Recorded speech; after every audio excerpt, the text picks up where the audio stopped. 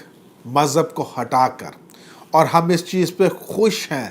کہ پاکستان میں یونٹی ہے اس وقت، پاکستان کی پولیٹیکل پارٹیز اکٹھی ہیں، پاکستان میں بسنے والی ساری مذہبی اقلیتیں اکٹھی ہیں، میجورٹی اکٹھی ہے۔ اور میں یہ بتا دوں اس کو مودی کو، یہ گھاس کھانے والے کو میں بتا دوں کہ تم نے شاید زیادہ گھاس کھا لی ہے۔ ہم آپ کو بتا دیتے ہیں اگر آپ کی 14-15 لاکھ کی آرمی ہے نا، تو یہاں پہ 20 کروڑ کی آرمی ہے یہاں پہ پاکستان میں۔ ہر بچہ ہر مذہب کا تعلق رکھنے والا سرشار ہے، وہ اپنی وطن سے محبت کرتا ہے، وہ آپ کی طرح چھپتے نہیں پھرتے، یہاں پر ہر بندہ بارڈر پہ جانے کے لیے تیار ہے۔ تو مہربانی کر کے یہ غلطی بھی نہ کرنا کبھی کہ تم کوشش کرو کہ پاکستان پہ حملہ کرو، اور یہ اگر غلطی کی تو ہندوستان تو ایک ملک ہے، مسلم کنٹری 57 ہے، آپ ختم ہو جاؤ گے، خدا نہ خواستہ پاکستان کو ختم نہیں کر سکتا۔ اور میں آپ کو بتا دوں ہندوستان دوبارہ نہیں بنے گا، ایک ہندوستان ہے، اس کی حفاظت کر لو، پاکستان کے ساتھ آنکھیں مت دکھاؤ، ہم آپ سے زیادہ آنکھیں دکھانا جانتے ہیں۔ ناظرین اب میں بڑا ایک ہمبل سا ایک تجزیہ پیش کرنا چاہتا ہوں، کیونکہ ہم دیکھ رہے ہیں کہ پاکستان کی اکانومی گر رہی ہے، کیونکہ جب آپ کے بارڈرز محفوظ نہ ہوں، جب آپ کے ایک جنگ کا سماں ہو تو انویسٹرز نہیں آتے، جب آپ کا جنگ کا سماں ہو تو لوگ انویسٹمنٹ نہیں کرتے۔ اور میں سمجھتا ہوں کہ اس طرح کا جو انوائرمنٹ دکھایا جا رہا ہے، پیش کیا جا رہا ہے، میرا خیال ہے کہ ہمیں اس کو بھی ریفلیکٹ کرنے کی ضرورت ہے انٹرنیشنل کمیونٹی کے اوپر بھی، اور پاکستان کے اندر جو انویسٹرز ہیں اس کے اوپر بھی۔ تو میں سمجھتا ہوں اس کو بھی جاننے کی ضرورت ہے کہ انڈیا اور پاکستان کس حد تک جا سکتے ہیں، خدا نہ کرے کہ یہ جنگ ہو، کیونکہ اگر یہ جنگ ہوئی تو یہ پوری دنیا کو اس میں اپنے لپیٹ میں لے لے گی۔ ہیروشیما کی جب جنگ ہوئی تھی تو 4000 سیلسیس ٹیمپریچر گیا تھا، اور اس وقت کے جو لوگ تھے جنہوں نے وہ جو بلیک رین کا ایکسپیرینس کیا، کیونکہ جب یہ ایکسپلور کرتا ہے، جب پھٹتا ہے، تو یہ نہ صرف اپنے ارد گرد بلکہ بہت دور تک جاتا ہے، آسمان پر اس کے جو اثرات ہوتے ہیں۔ تو 4000 سیلسیس اس کا ٹیمپریچر تھا، اور آپ کو پتہ ہے کہ ہیروشیما ناگاساکی ختم ہو گئے تھے۔ آج بھی وہاں پر آپ دیکھیں تو پیرالائز لوگ پیدا ہوتے ہیں، اور میں صرف وارن کرنا چاہتا ہوں مودی کو کہ ہماری کیپیسٹی آپ سے زیادہ ہے۔ اگر آپ دیکھیں یہاں پہ ناظرین میرے ساتھ، تو یہاں پہ آپ دیکھ سکتے ہیں کہ ہمارے پاس وار ہیڈز جو ہیں انڈیا سے زیادہ ہیں۔ ناظرین آپ میرے ساتھ پیچھے اسکرین پر دیکھ سکتے ہیں کہ جو 9 ملک ہیں جن کے پاس نیوکلیئر ایبیلٹی ہے، ان کے پاس کیا اسٹرینتھ ہے، کیا ان کے پاس وار ہیڈز کی تعداد ہے۔ اور اگر آپ میرے ساتھ دیکھیں، رشیا کے پاس اس وقت 6490 وار ہیڈز ہیں، یو ایس کے پاس دوسرے نمبر پر آتا ہے 6185 وار ہیڈز ہیں، فرانس کے پاس 300، یو کے کے پاس 200، چائنا کے پاس 290، اور پاکستان کے پاس 160، انڈیا کے پاس 140 وار ہیڈز، اسرائیل کے پاس 90، اور نارتھ کوریا کے پاس 30 وار ہیڈز ہیں۔ وار ہیڈز کا مطلب ہے کتنی جوہری تعداد ہے ان کے پاس جنگ کرنے کے لیے۔ اور میں آپ کو پہلے کہہ چکا ہوں، انڈیا کو پہلے وارن کیا ہے کہ ہم تم سے زیادہ طاقتور ہیں، تو یہ سوچنا بھی نہ کہ اگر پاکستان کی طرح تم جہاریت کرو۔ اب ناظرین میں بتاتا چلوں کہ پاکستان اور انڈیا کے ساتھ دوسرے ممالک کا کیا انٹرسٹ جڑا ہوا ہے، کیا یہ جنگ کی طرف جا سکتے ہیں یا ہم کسی ریزولوشن کی طرف جائیں گے۔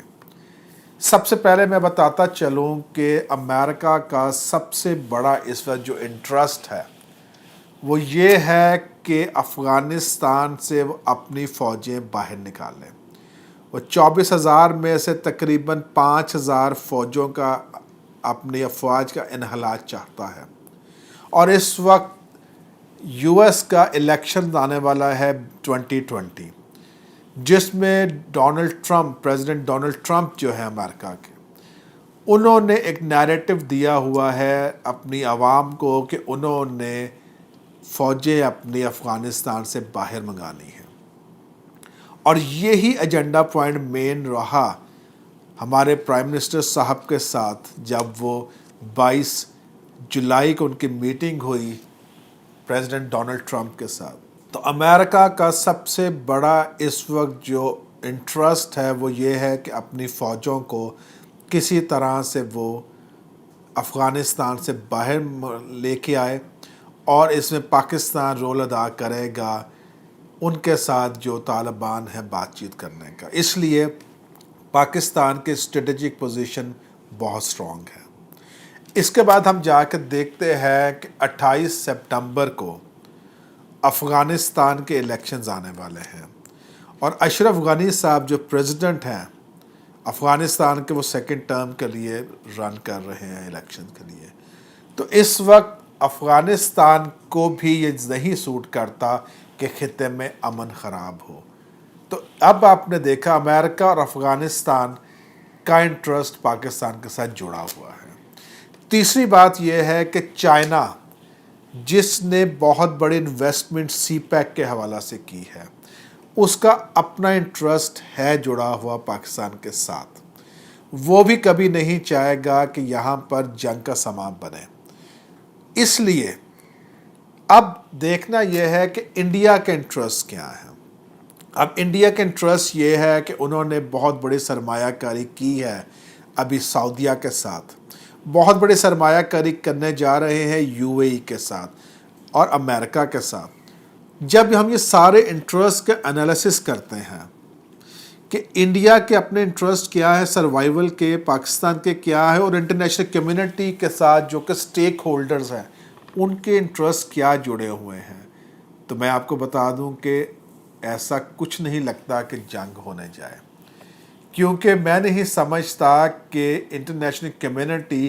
اس حد تک جانے دے گی۔ اور دوسری بات یہ ہے کہ آپ کو میں بتاتا چلوں کہ امریکہ کی، چائنا کی، رشیا کی جو سیٹلائٹس ہیں، یہ بڑی جاننے کی بات ہے،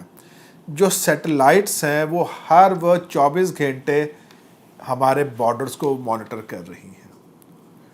اور جب سیٹلائٹ مانیٹر کر رہی ہوتی ہے تو اس میں چند 1 یا 2 گھنٹے کا بلائنڈ سپاٹ آتا ہے، جس میں شاید جب وہ سرکل اپنا کمپلیٹ کرتی ہے آربٹ کے ساتھ، تو وہ جو بلائنڈ سپاٹ ہوتا ہے وہ ٹائم ہوتا ہے کوئی ایسی ایکٹیویٹی کرنے کا۔ تو مجھے یہ لگتا ہے کہ ہم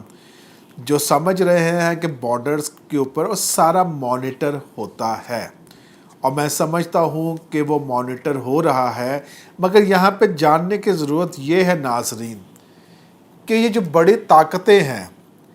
یہ کیوں اتنا ٹائم لیتی ہے نیگوسیشنز کرنے کے لیے، یہ کیوں اتنا ٹائم لیتی ہیں کہ دونوں کی آپس میں جھڑپیں ختم نہ ہوں۔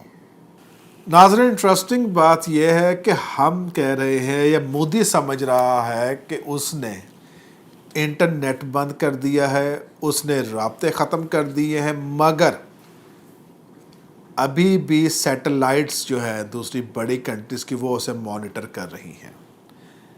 سوچنے کی بات یہ ہے کہ یہ جو بڑی کنٹریز ہیں وہ کیوں اتنا ڈیلے کرتی ہیں کسی پیسفل ریزولوشن کے لیے، وہ کیوں اتنا ڈیلے کرتی ہیں کہ وہاں پر مسلم کا قتل ہو، کیوں ڈیلے کر رہی ہیں کہ وہاں پہ بلڈ شیڈ ہو۔ تو ناظرین، جاننے کی بات یہ ہے کہ ساری بڑی کنٹریز جو ہیں یہ ویپن ڈیلرز ہیں، ویپن سپلائی کرتی ہیں، اور اگر انڈیا پاکستان نہیں لڑے گا، اگر ان کی جھڑپیں نہیں ہوں گی تو ان کی دکانداری نہیں چلے گی۔ تو وہ ہمارے جیسے چھوٹے ممالک کو لڑانے میں خوش رہتے ہیں۔ اب سمجھنے کی بات یہ ہے کہ ہم نے کس طرح سے اس کو ریئیکٹ کرنا ہے۔ اور آج میں سمجھتا ہوں کہ پاکستان کی جو پیس کی ایفرٹس تھیں، پاکستان کی جو ریکنسیلیشن کی ایفرٹس تھیں، اس کو بزدلی سمجھا انڈیا نے۔ میں سمجھتا ہوں کہ انڈیا کو ہوش کے ناخن لینے چاہیے، کیونکہ میں نے پہلے کہا ہے کہ ہندوستان تو ایک ہے، اور اگر کوئی ایسی یہاں سے پاکستان سے خدا نخواستہ موو ہوئی تمہارے غلط رویے کی وجہ سے، تو پھر وہ ایک جو ہندوستان ہے وہ بھی نہیں رہے گا۔ ہمیں اس وقت جاننے کی ضرورت ہے کہ انٹرنیشنل کمیونٹی کو ہم نے کس طرح سے آن بورڈ لینا ہے، اور میں پھر کہوں گا اس وقت ڈپلومیسی کی ضرورت ہے۔ اس وقت ہمارے جو فارن منسٹری ہے، ہمارے جو امبیسڈرز ہیں، ہمارے جو لابیسٹ ہیں مختلف کنٹریز میں، ان کو ایکٹیو ہونے کی ضرورت ہے، اور یہ نیریٹو دیں کہ انڈین ہندو ٹیررسٹ ہے، یہ ٹیررسٹ ہے اور پاکستان میں آ کے ٹیررزم کرتا ہے۔ کلبھوشن اس کی ثبوت ہمارے پاس یہاں پہ موجود ہے۔ ہمیں اپنے لابیسٹ کو فیڈ کرنا ہے، ان کو بتانا ہے، اور مجھے امید ہے کہ یو این کی جو general assembly 74th general assembly ہو رہی ہے، وہاں پر ہمارے پرائم منسٹر صاحب بہتر طریقے سے اس کو ریپرزینٹ کریں گے کیس کو، اور ہمیں امید ہے کہ خدا ہمارے بارڈرز کو محفوظ رکھے۔ بہت سارے انڈیا میں بھی میں سمجھتا ہوں کہ ایسے لوگ ہیں جو چاہتے ہیں کہ امن قائم ہو، جو چاہتے ہیں کہ انڈیا کا جو مودی ہے، جو قاتل ہے، جو ٹیررسٹ ہے، وہ اپنے روشے ٹھیک کرے۔ آج ہم اس پروگرام کے وساطت سے یو این کو کہتے ہیں، ہم او آئی سی کو کہتے ہیں، ہم یو ایس کو کہتے ہیں، رشیا کو کہتے ہیں، چائنا کو کہتے ہیں کہ آپ پاکستان کے ساتھ، وہ کشمیری مسلمانوں کے ساتھ جن کے ساتھ انسانیت کا بدترین سلوک ہو رہا ہے۔ آج بھی ایک آڈیو ریلیز ہوئی جس میں خاتون رو رو کے بتا رہی ہے کہ اس کی سڑکیں گلیاں خون سے بھری ہوئی ہیں، لاشیں اکٹھی کی جا رہی ہیں۔ کب جاگے گی ہماری دنیا کی انسانیت؟ کب ہم کہیں گے کہ یہ جو کشمیری ہیں یہ بھی ہمارے جیسے لوگ ہیں، لہو کا رنگ ایک ہے، وہ بھی وہی خالق کی اولاد ہیں، پیداوار ہے جس کی ہم دوسرے ہیں؟ تو میں سمجھتا ہوں اس وقت مذہب کو ہٹا کر، سیاست کو ہٹا کر، قبائلی علاقوں کو ہٹا کر، بارڈرز کو ہٹا کر، ہمیں ان مسلمانوں کے ساتھ، انسانوں کے ساتھ کھڑا ہونا ہے، تاکہ یہ جو مودی ٹیررسٹ ہے یہ نسل کشی کر نہ سکے، یہ دوسرا ہٹلر بن نہ سکے۔ اسی کے ساتھ میں اپنی گورنمنٹ سے کہوں گا کہ ہمیں وزڈم کے ساتھ اور آگے بڑھنا ہے، ہمت کے ساتھ بڑھنا ہے۔ قوم آپ کے ساتھ ہے، فوج کے ساتھ کھڑی ہے قوم، اور ہماری فوج دنیا کی بہترین فوج ہے، ہماری ایجنسیز دنیا کی بہترین ایجنسیز ہیں۔ تو آج ہم عہد کرتے ہیں، وہ کسی مذہب، رنگ و نسل، مسلک سے کیوں نہ ہو، سب سے پہلے ہم پاکستانی ہیں۔ اس کے بعد ہم آپ کو وعدہ دیتے ہیں کہ پاکستان میں بسنے والی تمام مذہبی اقلیتیں، میجورٹی جتنے بھی ہیں، پاک فوج کے ساتھ شانہ بشانہ کھڑے ہیں۔